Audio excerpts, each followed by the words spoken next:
আপনি হয়তোবা খেয়াল করেছেন যে কখনো কখনো আমাদের ইচ্ছা এবং আমাদের রবের পরিকল্পনা ঠিক একই রকম হয়। যেমন আপনি ইচ্ছা করলেন যে কোথাও একটা যাবেন এবং আল্লাহ পাক আপনাকে সেখানে যাওয়ার সুযোগ করে দিলেন। কোনো একটি নির্দিষ্ট কলেজে ভর্তি হওয়ার সিদ্ধান্ত নিলেন এবং আল্লাহ পাক সেখানে ভর্তি হওয়ার সুযোগ করে দিলেন। আপনি দ্রুত গ্রাজুয়েট হওয়ার সিদ্ধান্ত নিলেন, দ্রুত চাকরি পাওয়ার ইচ্ছা প্রকাশ করলেন এবং আল্লাহ পাক সেটা করে দিলেন। এগুলোর অর্থ কি জানেন? এগুলোর অর্থ আমাদের পরিকল্পনা এবং রবের ইচ্ছা ঠিক একই রকম ছিল।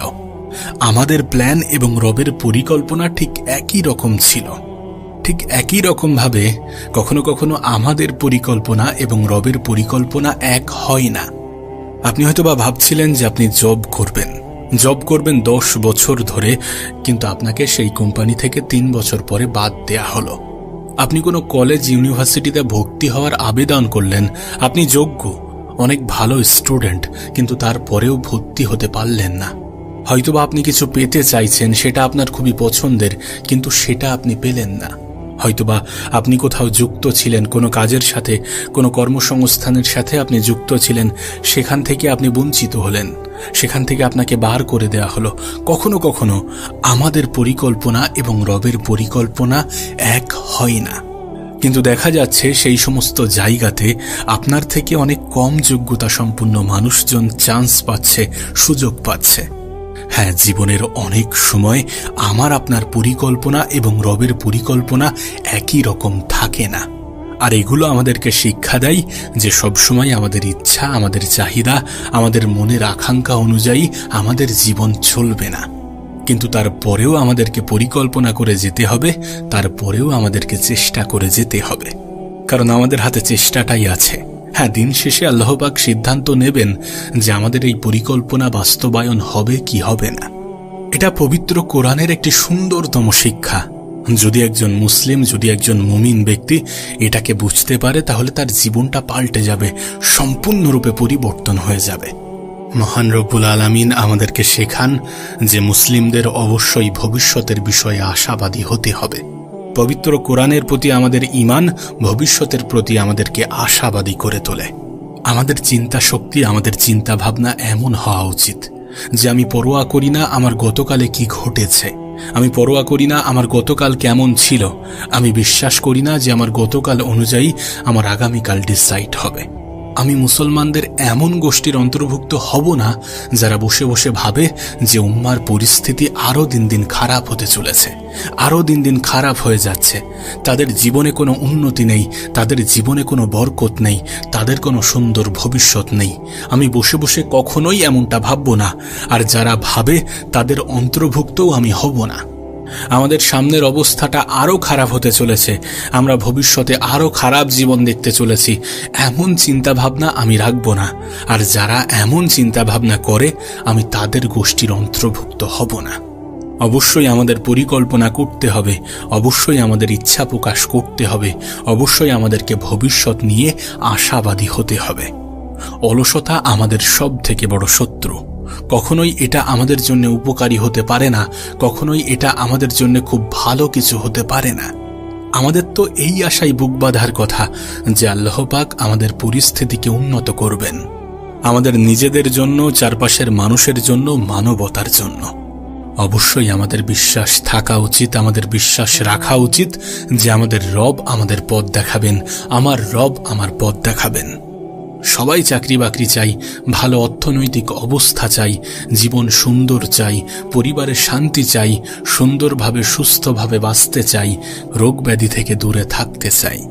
আমরা এগুলো সব কিছু চাই, কিন্তু জানেন সবথেকে মৌলিক জিনিস যেটা আমার আপনার প্রয়োজন, যেটা অক্সিজেনের চেয়েও বেশি মূল্যবান, তা হলো আল্লাহর হেদায়েত। একবার এটা পেয়ে গেলে সমস্ত কিছু ঠিক হয়ে যাবে। কিন্তু যদি আমরা হেদায়েত না পাই, তাহলে আমাদের আসলে কিছুই নেই। পবিত্র কোরআনের আয়াত আমাদেরকে আশাবাদী করে তোলে যে আল্লাহ পাক আমাদেরকে পথ দেখাবেন। আমার রব কখনোই আমাকে ভুলে যাবেন না। যখন আমি ভবিষ্যৎ নিয়ে পরিকল্পনা করব, তখন আমি তাকে অবশ্যই স্মরণ করব। আমরা ইনশাল্লাহ বলার মাধ্যমে আমাদের রবকে স্মরণ করি। কোনো কিছুর পরিকল্পনা করার সময় আমরা যখন বলি যে ইনশাল্লাহ এটা হবে, এটা করব, এটা চেষ্টা করব, এটা করা যেতে পারে, এটা দেখা যেতে পারে, এটা করলে ভালো হয়, যখন আমরা এমন চিন্তা করি এবং তার সাথে ইনশাল্লাহ শব্দটা যুক্ত করি, তখন আমরা আমাদের রবকে স্মরণ করি। আর আমাদের রব আমাদেরকে বলেন যে তোমরা আমাকে স্মরণ করো, আমিও তোমাদেরকে স্মরণ করব। এখন আল্লাহ পাক আমাদেরকে হেদায়েতের গ্যারান্টি দিচ্ছেন। আমাদের বোঝার জন্য এখানে খুবই গুরুত্বপূর্ণ একটা বিষয় আছে, একটা ব্যাপার আছে। সারা বিশ্বের যে কোনো প্রান্তে আপনি যান না কেন, একটি প্রশ্ন বারবার রিপিট হয়।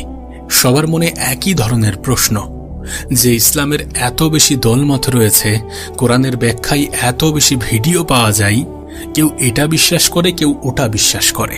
এই হুজুর অমুক ফতোয়া দেয়, ওই হুজুর অমুক ফতোয়া দেয়। আমি কি এই হুজুরকে মানব নাকি ওই হুজুরকে মানব? কেউ বলে এটা হালাল, কেউ বলে এটা হারাম। আমি কিছুই জানি না। সবকিছু কেমন জানি বিভ্রান্তির মধ্যে আছে। এত বেশি দলমত, আমি কিভাবে হেদায়েত পাব? আমি কিভাবে জানব যে আমি সঠিক বিষয়টাই অনুসরণ করছি? কিভাবে জানব? আমার পক্ষে তো এত বেশি তথ্য প্রসেস করা সম্ভব নয়। আর এটা সত্য, এটা বাস্তব যে আমরা এখন অতিরিক্ত তথ্যের যুগে বসবাস করছি। প্রতিনিয়ত এত বেশি মত এবং তথ্যের সাথে পরিচয় হচ্ছি, এমনকি ইসলামের ভিতরেও। আমরা একই এলাকার হওয়া সত্ত্বেও আমি যেভাবে ইসলাম শিখেছি বা আপনি যেভাবে ইসলাম শিখেছেন, হয়তোবা সেটা 8-10টা মানুষের থেকে আলাদা। যেসব শিক্ষক আপনি পেয়েছেন, যে পরিবেশে আপনি মানুষ হয়েছেন, যে স্কুলগুলো থেকে আপনি শিখেছেন, তা আপনার পাশের ব্যক্তির থেকে একেবারেই ভিন্ন। তাই কোনো মানুষ সহজেই বিভ্রান্ত হয়ে যেতে পারে। বিভ্রান্ত হয়ে যেতে পারে যে কিভাবে আমি বুঝব যে আমি সঠিক ইসলাম অনুসরণ করছি। কোরআনের আয়াতই আমাদেরকে প্রমাণ দেয়। আমি কারোর হেদায়েতের নিশ্চয়তা দিতে পারি না। ইউটিউব কারোর হেদায়েতের নিশ্চয়তা দিতে পারে না। গুগল কারোর হেদায়েতের নিশ্চয়তা দিতে পারে না। এবং কোনো মানুষও কারোর হেদায়েতের নিশ্চয়তা দিতে পারে না। এটা আমাদের আশা যে আমাদের আল্লাহ পাকই আমাদের হেদায়েতের নিশ্চয়তা দেবেন। হেদায়েত অন্য কোথাও থেকে আসতে পারে না। আপনার কাছে অনেক তথ্য আসতে পারে বা আপনি তথ্যের সাগরে ডুবে থাকতে পারেন, কিন্তু হেদায়েতের নিশ্চয়তা একমাত্র মহান রব্বুল আলামিনই দিতে পারেন।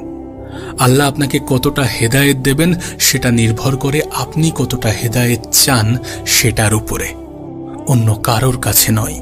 একবার আল্লাহ পাকের কাছে সঠিক রাস্তা চাওয়ার পরে আপনাকে আর বিচলিত থাকতে হবে না। আপনি নিশ্চিত থাকুন যে আল্লাহ পাক আপনাকে সঠিক পথ দেখাবেন। বিশ্বাস করুন, তিনি কাউকে ফিরিয়ে দেন না। আল্লাহ পাকের কাছ থেকে হেদায়েত পাওয়া অতটাও কঠিন নয়। না, এটা কঠিন নয়। আল্লাহ পাক হেদায়েতের পথ খোলা রেখেছেন যারা হেদায়েত চান তাদের জন্যে। আমাদেরকে শুধু সেই সকল মানুষের অন্তর্ভুক্ত হতে হবে। আমাদেরকে শুধুমাত্র আমাদের রবের উপরে বিশ্বাস রাখতে হবে। বিশ্বাস রাখতে হবে যে তাঁর পরিকল্পনা এবং আমাদের ইচ্ছা একই রকম নাও হতে পারে। বিশ্বাস রাখতে হবে যে তিনি আমাদের জন্য যেটা করেন বা যতটুকু করেন সেটা নিঃসন্দেহে আমাদের ভালোর জন্য করেন। বিশ্বাস রাখতে হবে যে পৃথিবীতে যখন আপনাকে সবাই ছেড়ে চলে যাবে, তখন আপনার রব আপনার সঙ্গ দেবেন। নিঃসন্দেহে যার কেউ নেই, তার এই পৃথিবীতে রব আছেন, আল্লাহ আছেন। আর নিঃসন্দেহে আমার আপনার জন্য তিনিই যথেষ্ট।